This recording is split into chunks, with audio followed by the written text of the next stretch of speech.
देखो ये क्वेश्चन कौन है, कार्य ऊर्जा और शक्ति, यही ना है, कार्य ऊर्जा और शक्ति, कार्य ऊर्जा और शक्ति। पहला क्वेश्चन है कार्य को, यही ना है, कार्य को। अब इसमें दिया ऑप्शन में केवल दिशा होती है, केवल दिशा होती है किताब में देखो। दूसरा में लिखो केवल परिमाण होता है। तीसरा में है न गति होती है न परिमाण होता है। और चौथा में है परिमाण और दिशा दोनों होता है। ठीक है ना, इसका आंसर क्या हो जाएगा, केवल परिणाम होता है। केवल परिणाम होता है। इसमें तो टिक मारे तुम केवल दिशा होती है। परिणाम ठीक से देखो यार, गलत फाड़ देते हो टिक।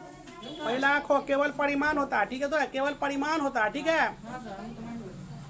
दूसरा क्वेश्चन है जूल मात्रक है, जूल मात्रक है। अब जूल किसका मात्रक है, देखो पहला में है कार्य और ऊर्जा का, दूसरा में है कार्य और शक्ति का, तीसरा में शक्ति और ऊर्जा का, और चौथा में है बल और कार्य का। ठीक है, इसका आंसर में क्या दिया है, कार्य और ऊर्जा का, कार्य और ऊर्जा का। तो यार क्या टिक मारे हो रे, कार्य और ऊर्जा का, इसमें मारे हो कार्य और शक्ति का, कौन मारा टिक रे, गलत मारे हो, कहाँ सही मारे हो।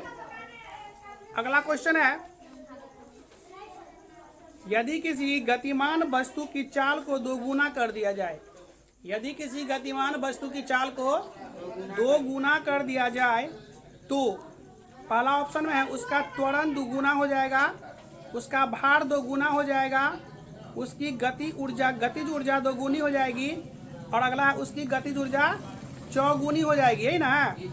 अब इसका दिया आंसर में क्या, उसकी गतिज ऊर्जा क्या होगी, चौगुनी हो जाएगी। कब, अगर उसके यदि किसी वस्तु की चाल को दुगुना करेंगे तो गतिज ऊर्जा क्या होगा, चौगुना, गतिज ऊर्जा हो जाएगा चौगुना। अगला क्वेश्चन है किसी गतिशील पिंड का वेग आधा करने से, किसी गतिशील पिंड का वेग आधा करने से उसकी गतिज ऊर्जा हो जाती है क्या। ऑप्शन में दिया है आधी, दोगुनी, चौगुनी, चौथाई। तो क्या है इसका आंसर, चौथाई है। क्या दिया है, चौथाई है इसका आंसर। अगला क्वेश्चन है मैथमेटिकल वाला अभी छोड़ देते हैं। किसी वस्तु के संवेग को तिगुना करने से, किसी वस्तु के संवेग को तिगुना करने से उसकी गतिज ऊर्जा होती है क्या, दोगुनी हो जाएगी, चौगुनी हो जाएगी, नौगुनी हो जाएगी और तिगुनी हो जाएगी। तो गति संवेग को तिगुना करने से, अगर संवेग को तिगुना करेंगे तो उसकी गतिज ऊर्जा क्या हो जाएगी, नौगुनी हो जाएगी। क्या हो जाएगी, नौगुनी। इसका और आगे भी था क्या, लास्ट में लास्ट में टिक नहीं मारे हो, इतना ही था इसका क्वेश्चन। लास्ट वाला देख लो ना, कार्य ऊर्जा और शक्ति, कार्य ऊर्जा और शक्ति, बल तथा गति के नियम हो गया था। हलाओ ना, सही मारा कि गलत भी ना प्रॉब्लम है।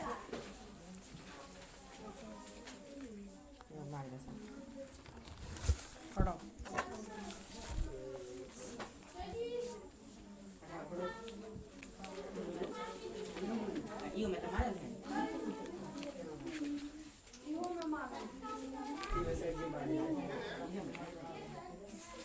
देखो इसका पहला क्वेश्चन है कार्य ऊर्जा और शक्ति का।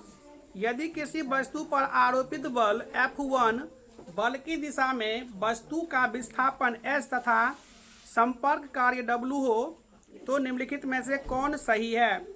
पहला ऑप्शन में दिया है W बराबर F बटा S, दूसरा में है W बराबर S बटा F, तीसरा में है W बराबर F गुने S, और चौथा में है W बराबर F माइनस S। तो W बराबर क्या हो जाएगा, F गुने S। अगला क्वेश्चन है कार्य का SI मात्रक है, कार्य का SI मात्रक है। क में है न्यूटन, ख में है वाट, ग में है जूल, घ में है पास्कल। तो इसका क्या आंसर होगा, जूल होगा। ठीक है, अगला क्वेश्चन है 1 न्यूटन मीटर बराबर है किसके, 1 न्यूटन मीटर किसके बराबर है, 1 जूल के। 1 न्यूटन मीटर किसके बराबर है, 1 जूल के। किताब देखो बुआ, किताब देखो, इधर उधर दिमाग मत लगाओ, किताब देखो। अगला है m द्रव्यमान की एक वस्तु जो v वेग से गतिशील है तो गतिज ऊर्जा क्या होगी। क्वेश्चन है m द्रव्यमान की वस्तु जो v वेग से गतिशील है तो उसकी गतिज ऊर्जा क्या होगी? 1/2 mv², 1/2 mv²। अगला क्वेश्चन है, पृथ्वी तल से h ऊंचाई पर m द्रव्यमान की वस्तु की स्थितिज ऊर्जा क्या होगी? पृथ्वी तल से h ऊंचाई पर m द्रव्यमान की वस्तु की स्थितिज ऊर्जा क्या होगी? तो आंसर लिख दो mgh। क्या होगा? mgh। अगला क्वेश्चन है, संपीड़ित कमानी में धारित ऊर्जा है। संपीड़ित कमानी में धारित ऊर्जा है। ख में लिख दो क्या? सॉरी, इसका आंसर में दिया है स्थितिज ऊर्जा। क्या दिया है? स्थितिज ऊर्जा। अगला क्वेश्चन है, किसी पहाड़ी पर चढ़ती हुई कार में क्या होती है? किसी पहाड़ी पर चढ़ती हुई कार में होती है। ऑप्शन में दिया है केवल स्थितिज ऊर्जा, केवल गतिज ऊर्जा, गतिज ऊर्जा और स्थितिज ऊर्जा दोनों, और न तो गतिज ऊर्जा और न ही स्थितिज ऊर्जा। तो क्या है इसका आंसर? गतिज ऊर्जा है। दोनों होगा, गतिज ऊर्जा और स्थितिज ऊर्जा दोनों होगा। अगला क्वेश्चन है, जब कोई पिंड मुक्त रूप से कुछ ऊंचाई से गिरता है तो उस पिंड की कुल ऊर्जा क्या होगी? पहला नंबर में है बढ़ती जाती है, ख में है घटती जाती है, ग में है पहले बढ़ती है फिर घटती है, और घ में है क्या? अपरिवर्तित रहती है। क्या रहती है? अपरिवर्तित। इसका आंसर भी वही है, अपरिवर्तित रहती है। अगला क्वेश्चन है, जब किसी पिंड को ऊपर की ओर फेंका जाता है तो वह जैसे जैसे ऊपर की ओर जाती है, क ऑप्शन में दिया उसकी गतिज ऊर्जा में कमी होती है, ख में है उसकी गतिज ऊर्जा में वृद्धि होती है, ग में है उसकी स्थितिज ऊर्जा में कमी होती है, और घ में है उसके किसी प्रकार की ऊर्जा में कोई परिवर्तन नहीं होता। ठीक है ना? इसका क्या आंसर दिया? उसकी गतिज ऊर्जा में कमी होती है ना रे। अगला है, ऊपर से नीचे की ओर गिरते हुए पिंड को कौन सी ऊर्जा होती है? इसका आंसर में दिया है गतिज और स्थितिज दोनों ऊर्जा है ना, गतिज और स्थितिज दोनों ऊर्जा। अगला क्वेश्चन है, ऊर्ध्वाधरतः नीचे की ओर गिरने के क्रम में किसी पिंड की ऊर्जा का रूपांतरण होता है स्थितिज ऊर्जा से गतिज ऊर्जा में, स्थितिज ऊर्जा से गतिज ऊर्जा में। अगला क्वेश्चन है, कार्य करने की दर को क्या कहते हैं?